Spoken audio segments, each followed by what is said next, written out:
Contrairement à ce que l'on pourrait croire, ce n'est pas tant la course qui est dommageable, mais plutôt la façon qu'on la pratique. En effet, les erreurs d'entraînement comme les augmentations de volume trop drastiques, combinées à une biomécanique déficiente, semblent expliquer la grande majorité des blessures d'usure que l'on retrouve. C'est pourquoi il est primordial de mettre l'emphase sur une bonne technique, ceci afin de réduire les risques de blessures, mais aussi pour l'atteinte de ses objectifs.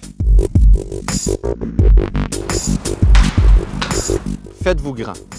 Amenez le genou haut en gardant le tibia perpendiculaire au sol avec les orteils pointés vers le haut.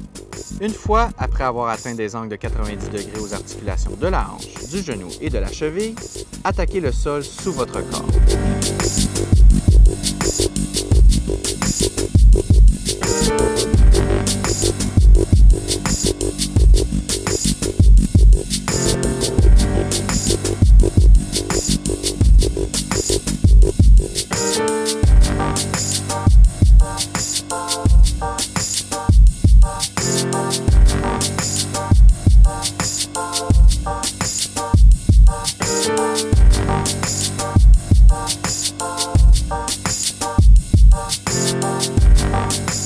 L'entraînement croisé vise le développement de ses capacités physiques, mais dans une optique plus globale. Ça consiste en fait à combiner plusieurs activités physiques ou disciplines sportives dans un même programme ou un même entraînement. Il devient alors possible de maintenir et d'augmenter ses capacités tout en stimulant différemment ses systèmes cardiovasculaires et musculo-squelettiques.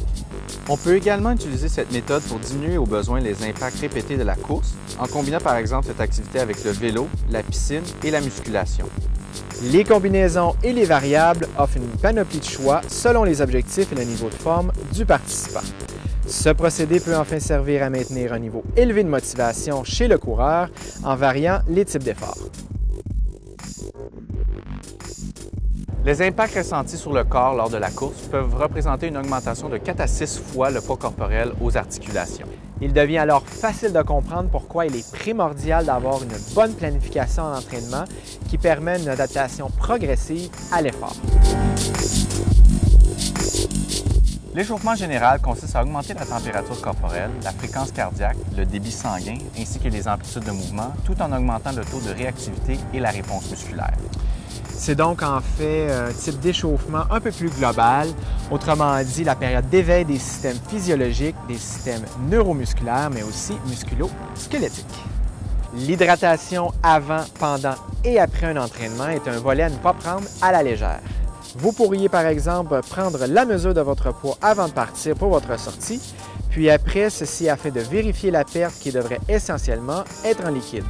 Répétez l'exercice quelques fois lors d'entraînements de courte, de longue et de moyenne durée, en intérieur et en extérieur, lors de conditions atmosphériques différentes. Parmi les symptômes physiques communs, citons par exemple un sentiment de faiblesse, la soif, une sécheresse de la bouche et éventuellement une réduction de la sudation.